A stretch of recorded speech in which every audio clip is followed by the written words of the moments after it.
Hey, what's up guys? Thank you for tuning into this channel. My name is Coach Rico Strong, and today's topic is going to be about how do we get toned. Now, when people talk about getting toned, it might mean something slightly different depending on your perspective, but I think generally overall we can agree that getting toned means losing a certain amount of body fat so that way your muscles in your body kind of shine through a little bit. Some people will describe it as definition. That's what most guys would call it. Most women call it, I want to get more toned or more lean or something along those lines. So you probably heard, how many things have you heard about what it takes to get toned? You've heard about all these crazy diets, and you have to track your macros, and you have to work out, and you have to do so many things. It can be very, very overwhelming. And so the goal today is to give you one tip that could simplify the whole process for most of us.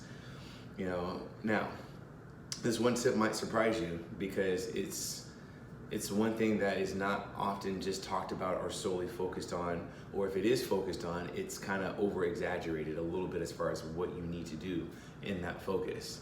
But I'll tell you this, if you've been tracking your calories, if you've been tracking your macros, you've been tracking all these other things, and then you got burnt out on it, I would say it was trying to do too much. And I know I've even made that mistake with certain clients. I say track your food. It's very important to do it if you want to kind of get to a certain level. But the reality is most of us are not going to be bodybuilders who get paid for sport or get awarded, monetarily or some kind of way. Most of us just want to look good and feel good. And so unless you're taking it super, super serious like a bodybuilder would, you really just need to pare it down to one thing. And I'm about to tell you what that thing is. It is track your protein only. Track your protein only. Now, before you get scared away with that, it's like protein, that's what the bodybuilders do. They're always like, more protein, please. You want to build some muscle? Yeah? That's good. That's real good. Then you need to get the fuck out the way. The official protein of the Hodge Twins. With a whopping 24 tons of protein per serve. It's guaranteed to give you all kinds of gain.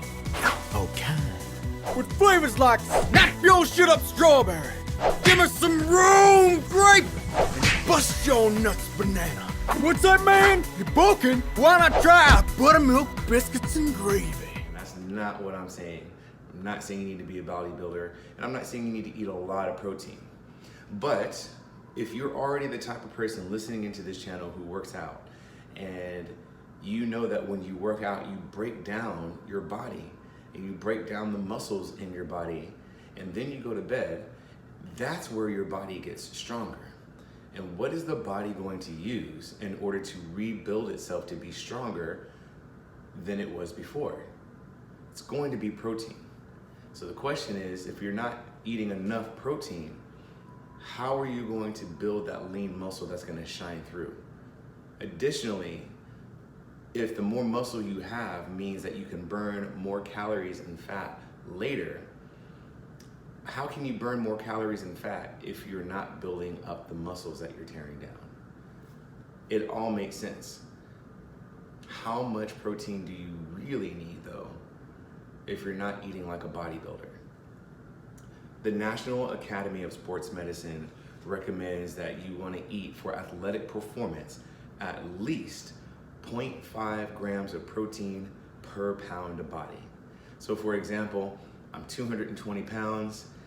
If I wanted to continue a certain athletic performance and maintain, I would want to eat at least 110 grams of protein, because that's a half my body weight in protein, measuring by grams, of course. If you are a 160-pound woman, you would want to eat 80 grams of protein. And when you break it down, it's really not a whole lot. It might be more than you're used to, but it's not nearly the scale of a bodybuilder. Bodybuilders, by the way, they will eat 1 gram of protein per pound of body or more. So if I was a bodybuilder, I could be eating 220 grams of protein to compete and look a certain way. And if you're a 160-pound woman, you'd be eating 160 grams of protein. That does not sound like fun for most of us here. So again, half gram of protein per pound of body. It's the easiest, the simplest way. If you do that when you work out, you're gonna feel more capable, more able, more strong, without feeling bloated and all that stuff. Now, if you're thinking, but Rico, I've heard all the time that I need to track my carbs, I need to be low carb, I need to watch how much fat I take. Yes, if you are really, really super serious, there are other parameters for, carbs and fat and what you should be tracking. But again, that's not most of us. Here's the thing. If you eat enough protein, which is very satiating, it makes you feel full. And if you're eating enough fiber, you're not going to be nearly as hungry. You're not going to want or have as much cravings for the carbs and the fat.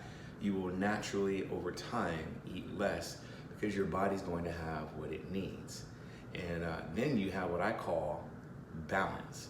So you're no longer depriving yourself of the things that you enjoy. You're not depriving yourself of a good time with your friends and family because you're on such a strict diet. You'll find that balance if you simply eat the right amount of protein. And if you do that, along with some resistance training, you're well on your way to getting that lean, toned body that you want. Comment below what you think about this video or other topics that you would love discussed here on this channel. Guys, thank you for watching. Subscribe, hit that like button if you like it. And that's it, y'all. I'll see you on the next video.